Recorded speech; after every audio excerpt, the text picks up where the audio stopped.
I often wonder what it would look like if my favorite designers and architects created furniture. So today, let's explore that at a pretty in-depth level while building a piece that both pays homage and inspires. I've always been fascinated by the idea of blending architectural principles into furniture design. Ever since I was a kid, I've sketched buildings and dreamed up patterns, often pulling inspiration from my favorite designers, artists, and architects. So now that I'm older, I want to take those early day doodles and concepts and transform them into a collection of tangible pieces that both honor those creative giants and spark something new in my own work. And that's really why this piece is exciting for me. It's a chance to pay tribute to one of my favorite architectural minds, Frank Lloyd Wright, while exploring what it truly means to weave his style into functional furniture. FLW is famous for his Prairie Style, which was all about horizontal lines, organic elements, and an overarching harmony with nature. To me, that style represents a certain timelessness. It feels simultaneously rooted in the past and pointed towards the future. For this project, I'm trying to reflect those bold, clean lines that Wright loved, and I'm especially drawn to the way he used geometric patterns to create visual interest. His designs often used repeated horizontal planes, strong rectangular forms, and understated ornamentation that felt carefully integrated rather than added as an afterthought. To do that with this cabinet, I'm focusing on proportion and balance, so I'm making sure to keep the silhouette low and emphasize the lines that run parallel to the floor. That low slung profile has the effect of grounding the piece and giving it a sense of stability, which was one of Wright's hallmarks. So now that the design goals are pretty clearly laid out, let's get on to making this piece come to life. The first step of the project, as with any, was to mill down my lumber. And for this piece, I'm going to be using a combination of hard maple and walnut. The contrast will play really well into this design and allow me to emphasize specific elements. So once I had all my boards cut to rough length, I went ahead and thicknessed them down over at the planer, then took them to my joiner to clean up one edge. Now, I've mentioned this in the past, but most of the lumber I purchase is S2S or surface 2 sides, so I don't really have to worry about jointing the faces of the boards. However, if you are starting a project like this with rough cut lumber, you're definitely going to want to joint one face prior to thicknessing them down. With those steps complete, it was over to the table saw to rip my tree slices down to rough width. And I say rough here because I want to keep my boards as wide as possible for my panel glue-ups. This way, if I need to make any alterations, I have room to do so after the panels are constructed. That's also why I left these boards slightly thicker than their final dimension. This way, once the panels are constructed, I can plane them down to their final thickness, knowing I'm not going to have any offsets in my joinery. Since these are shorter boards, I'm going to go ahead and joint them using my number 7 over at the workbench. To ensure things stay aligned throughout the process, I'm going to clamp both my boards together and joint both glue seams at one time. This way, if I'm uneven with my hand planing, my joint will still meet up perfectly. Anytime I can joint two boards together, this is my preferred method. While I do love using my joiner, I feel hand planes give me a much tighter and cleaner glue seam. I guess you could say my goal is to keep things so close that even glue needs to ask permission to squeeze in.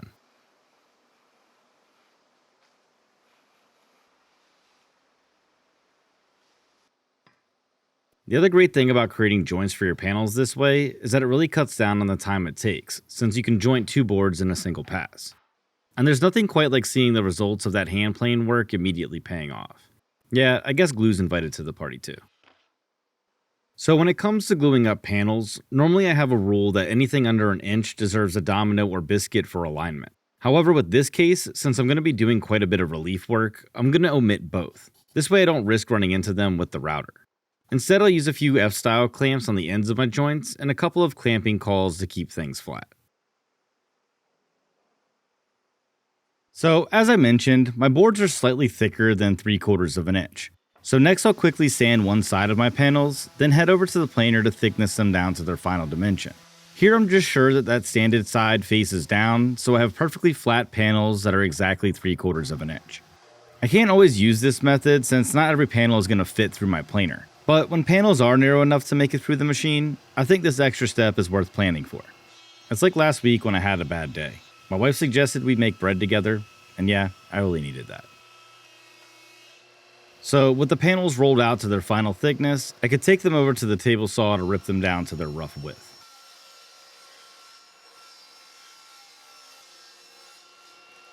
Now, as always, I'll leave these boards about a 32nd of an inch over their final width. This way I can hand plane back any saw marks or burning that might occur during the cuts. From there I can install my crosscut blade and cut all the boards down to their final height. Now, in this case, I am aiming for the final dimension, or I guess technically 1/16 or just over 1.5 millimeters over that. And that's because the cabinet carcass is going to be constructed using box joints. I want those box joints to overhang either side by about a 32nd of an inch, so adding a 16th here allows me to do just that. Now, because I'm going with box joint joinery for the case, I need to be as accurate as I possibly can with my dimensions. Because if I'm off more than a 32nd of an inch with my width, you're going to see that in the final joinery, and I'll explain that more in detail momentarily. For now, the next step in the process is to go ahead and install my 1/2-inch dado stack into the table saw. So now that I've got my boards trimmed down to their final length and my dado stack installed, it's time to hop into making a box joint jig. I have a shop-made sled that I built many years ago that holds T-track for just this type of jig. So what I'll do first is cut a piece of 3/4 inch ply down that's exactly the height of my sled's fence. Then from there, I'll just use some quick and thick to create my L-shaped accessory. A few brad nails hold the top in place while the glue dries. Later on, I'll pop in a few screws to help lock things down. Next, I need to plunge a few holes for my T-bolts and knobs. So once I have those marked out, I'll just use a 1/4 inch bit in my drill to plunge the holes. Now I want my joints to overhang the edge by about a 32nd of an inch, so I'll aim for my saw blade to sit right at the height of my work, then nudge it a hair. Then from there, I can go ahead and cut the 1/2-inch slot into my jig. And I am taking things slow here because I don't want a bunch of tear out on the rear side of my cut. Next, I went ahead and cut down a pin to fit perfectly inside my 1/2-inch slot and glued it in place. And once the glue is dry, I can use a flush trim saw to trim the backside clean. With the jig reinstalled on my sled, I can make a cut just to the left of my pin by referencing off the blade's edge. From there, again, I'll pop in another 1/2-inch pin and reference one more time off the edge of the blade. This will position my box joint jig exactly a 1/2 an inch away from my dado stack. The final step of this setup is to cut one more slot into my jig, and Bob's your uncle. Actually, Mike's my uncle, but who's tracking?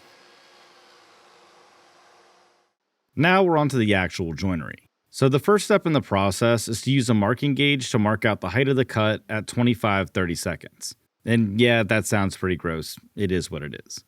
Doing this will prevent a lot of that nasty tear out I spoke about a moment ago. So it's worth taking your time here to ensure you cut deep enough to sever the fibers. If not, you'll probably owe the swear jar a few bucks later. Now, because these panels are so large, I'm going to use a clamp for my initial cut just to make sure I have a good starting position. After I make my first cut, I'll just hold my workpieces in place using my hands, being sure to keep my distance from the blade. All I have to do from there is nest my workpiece over the pen, hold it tight to the fence, and proceed to make the cuts. As I mentioned earlier, it's important to make sure that each of these cuts is as snug as possible.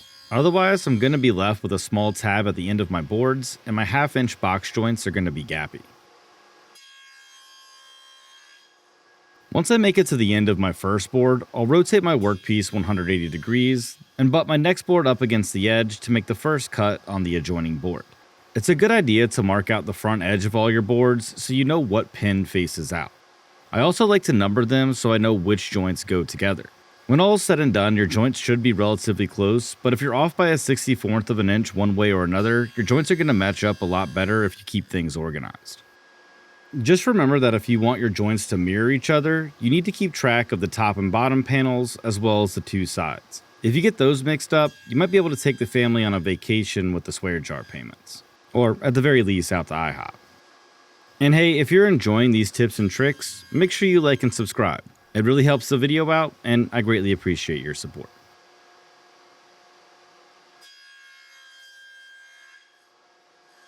So, with the final notch notched, it was time for the first dry assembly.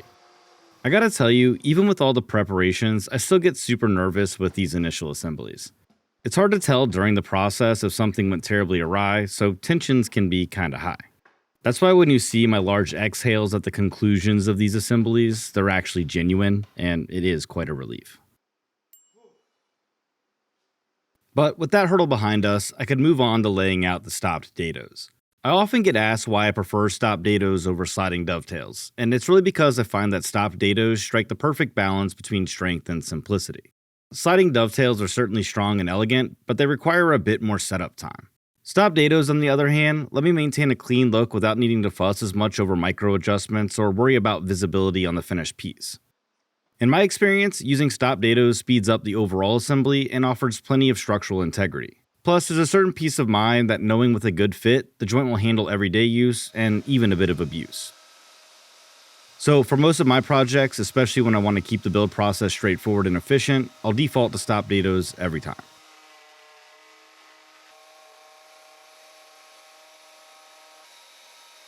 And I do leave a little leeway in there for overcuts like this one.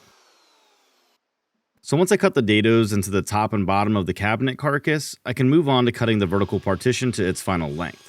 This is why I always leave my internal parts for after my joinery is cut, because nailing that final length is a heck of a lot harder if you don't know what dimension you're going for. From there I can set up my sacrificial fence along with a flat tooth blade to cut the shoulders. And when it comes to order of operations, it's always a good idea to cut your dados before the shoulders for these joints, because dialing in the fit is a lot easier once the dados are already in place. If you try cutting your shoulders first and then match it up to those dados, odds are you're going to end up with a somewhat loose joint, and that's no bueno. Just be aware that when using an 1/8 inch wide blade, you're going to have to make that cut in 2 passes, so you'll have to nudge the fence over a bit. Either way, I always aim for my shoulders to be slightly too thick. This way I can use my shoulder plane to dial things in. I've tried nailing those fits right off the table saw, and I gotta tell you, it's kind of a pain in the ass. So if you can leave yourself a little bit more material to work back from, I definitely recommend doing so. Once I have a snug fit into the case, I like to test fit my partitions to ensure they're not lifting or bulging the top of the case. I've had that happen in the past where my partitions were maybe a 32nd of an inch too tall, and that causes headaches down the road, so addressing it now is better than later. With everything looking good here, I could head over to the bandsaw to notch the front shoulder.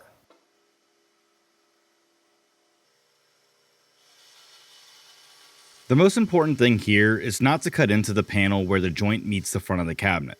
Instead, I'll leave about a 32nd of an inch of material so I have a little wiggle room. Then I'll head over to the workbench and trim off the excess with a pole saw. From there, a little sharp chisel work cleans up the 32nd of an inch overhang.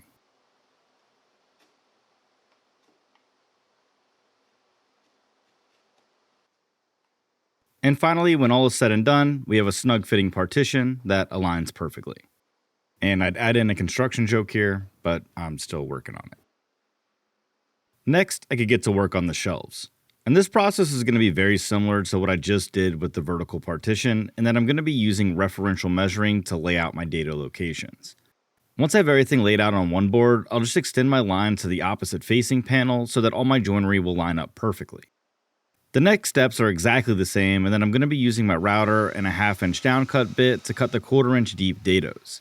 From there, I'll measure and trim down my shelf panels. I went with the track saw because my table saw was already set to cut the shoulders, and I didn't want to reset everything midway through. With the shoulders cut, it was back to the bandsaw to notch them out, then over to the bench to flush everything up. And once again, we have perfectly fitting partitions that sit nice and square. I am still working on that construction joke though, which is oddly accurate. Next, I need to prep all my panels for the relief carving section of the build. So I'll start by making sure that my doors have a nice seam at the center, much like I did prior to gluing up the panels. This will ensure the doors meet evenly at the center.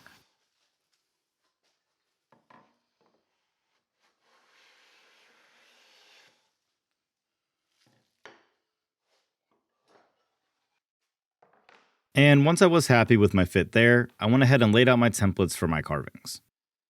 This is another one of those areas where I get a ton of questions as to why I choose to do things by hand over utilizing my CNC. And you're going to see here in a second one of those reasons firsthand. Before I get there though, the first thing I need to do is make sure that my templates are centered and adequately attached to my workpieces. For that, I'm just going to use a few setup blocks and some high quality 2-sided tape. I will say the stuff I use isn't super cheap, but if you're looking for a good quality tape for your templates, I'll leave a link in the description to the one I'm using. So with my template bit installed and my depth set, I could embark on the journey of material removal. But as many of you who follow me over on Instagram probably already know, unfortunately for me, this leg of the journey was pretty short-lived because my template bit decided to explode in my workpiece. So with a pair of new flush trim bits ordered, can't ever be too careful, I decided to pop in a 1/2 inch downcut bit and a guide bushing and carry on. If I've said it once, I've said it a million times. Hard maple is notoriously hard on your tools. so when working with it, be prepared for a few setbacks as they do tend to pop up. But let's go back to why I don't use my CNC for workpieces like this. If I had a catastrophic bit failure in the CNC, there's a good chance it could make my workpiece unsalvageable. And though some of those same things may happen while hand carving, I prefer to make those mistakes my fault, if that makes sense. Also, not to keep dogging my CNC, it's just not as accurate as I'd like it to be. So doing things by hand gives me a little bit more control. The next day, my new bit arrived and I could get back to work flush trimming the remaining material from my relief. This time, I also decided to set up my palm router so that I could alternate between the two routers without having to make any changes to the settings. But I'd love to hear about your experience with any meticulous carvings like this. If you've done similar projects in your shop, start your comment with relief. And if you haven't yet, start your comment with no relief. I'm always interested to hear what you guys are working on, or if you have any experience with what I'm working on in the shop. So as always, if you start your comment with relief or no relief, I'll reply to you first because I know you're paying attention. Now, the next step in the process was probably one of the more meticulous ones, in that I needed to only remove about 20 thousandths of an inch for some bird's eye maple inlays. And I agreed that that number sounds kind of ridiculous. So I set my router up using a feeler gauge and got to work carefully removing the material. I should also note that at this point my doors are oversized to make room for that veneer. And I know earlier I referred to this as a journey, but in actuality it was more like a marathon.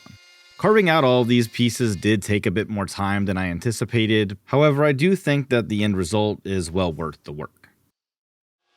So with relief finally in sight, I headed over to the table saw to trim off a bit of excess material from the inlay section. I made my templates oversized in that area, but my panels are still a bit too large. Once they were back to a more manageable size, I used a combination of my shoulder plane and a number 4 smoother to clean up the inlay area further. Again, the flatter I can make this, the better the results are going to be for my inlay.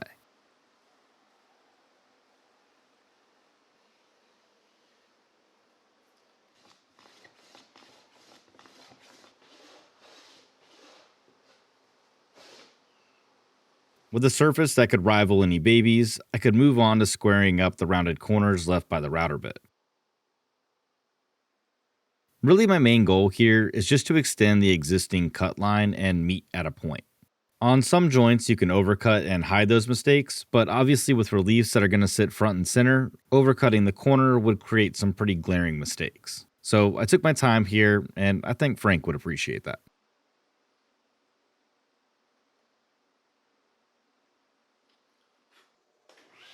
With the corners looking rather sharp, I could head back over to the table saw to trim down a bit more excess material from the outside edge of the doors.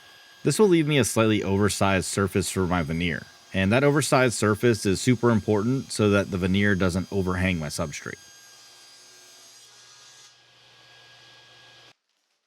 So with my slightly oversized panel trimmed down, I could unwrap my bird's eye maple and let it relax for the evening. In fact, I took a cue off that and did just the same.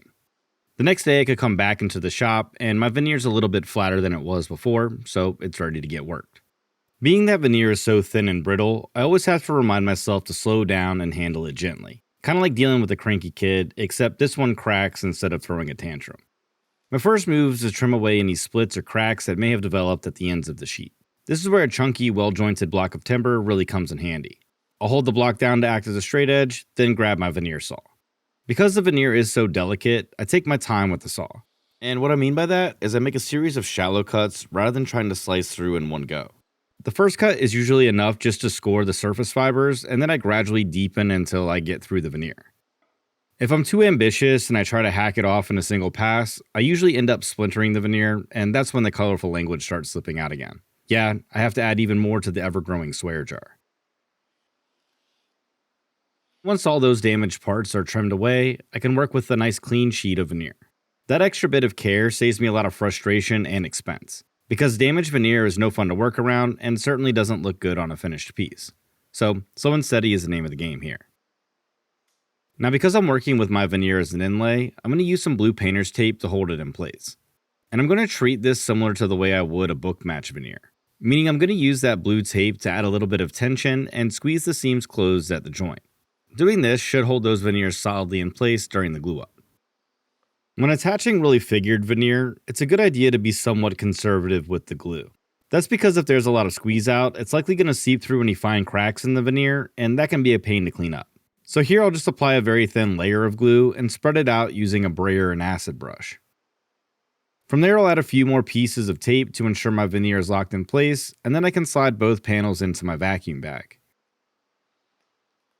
I've mentioned this before, but if you don't own a vacuum press, you can definitely use a hand pump vacuum bag for veneer that you can get off Amazon for 1/10 of the cost.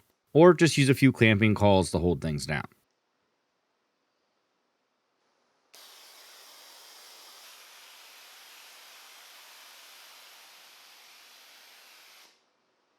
So after about an hour in the press, the panels are ready to come out and my veneer is attached. One more thing to watch out for here is any bubbling that may have occurred in your veneer.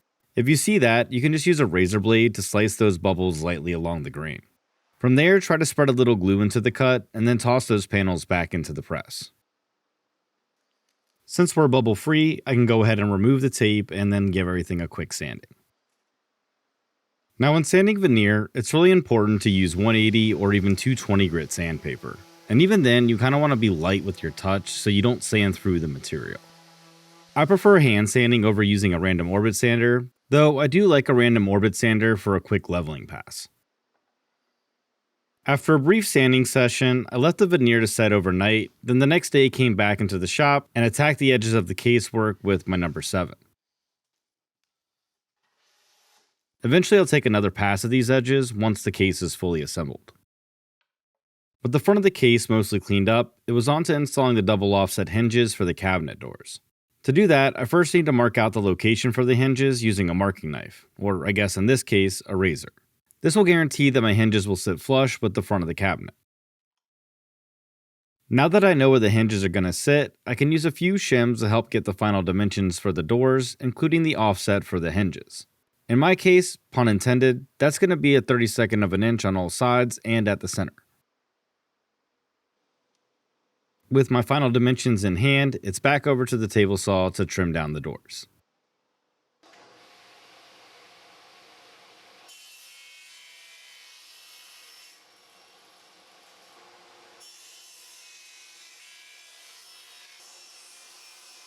It's probably worth mentioning again here that I'm trimming the doors down to their final height, but not their final width. And that's because I want to leave a little bit of material there for me to be able to hand plane back to my final width later on.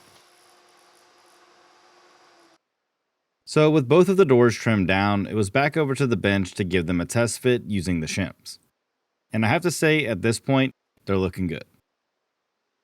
Once I was happy with how the doors fit, I turned my attention to installing the hinges. I go back and forth on whether to install hinges before or after the case glue up. But I found it's a lot simpler to tackle this step while I can still easily access every part of the cabinet. If I wait until after everything's glued, I end up having to contort myself into some weird angles, and no one wants to watch that. The first thing I do is set the depth of cut on my router so the hinges will sit flush once everything's installed. I use a 1/4 inch downcut bit to remove most of the waste from the cabinet as well as the tops of the doors. For me, the big difference in approach is how I support the router base during the process. Because the doors are only 3/4 of an inch thick, I don't have much room for the router to rest on, and a wobbly router base can lead to uneven cuts or tear out. To fix that, I keep a thick piece of scrap at the same height as my door right next to the area I'm routing. From there, I can use a few chisels to remove the waste up to my marking line.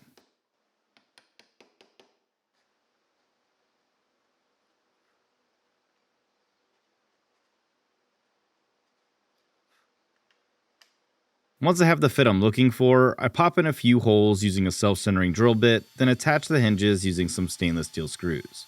I think that last point is pretty important, because if you try to cut your threads using the brass screw that may come with your hardware, odds are you're going to snap the heads off before you even get to fully seat the screws. So I keep a few packs of smaller stainless steel screws around just for these occasions.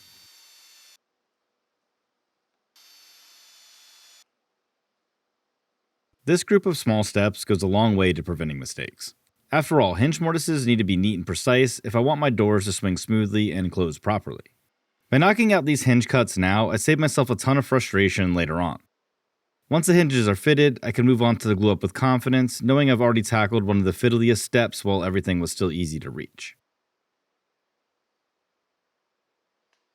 And yeah, for a first fitting, it's pretty good. The next step is to go ahead and prep all my cabinet pieces for the glue up. So that means going at each part with a hand plane and a router plane if need be. Doing all this now really prevents any hiccups from appearing during the glue up portion. It also has the added benefit of reducing the amount of cleanup work I'm going to have to do later on once the case is completely assembled and things aren't as easy to access.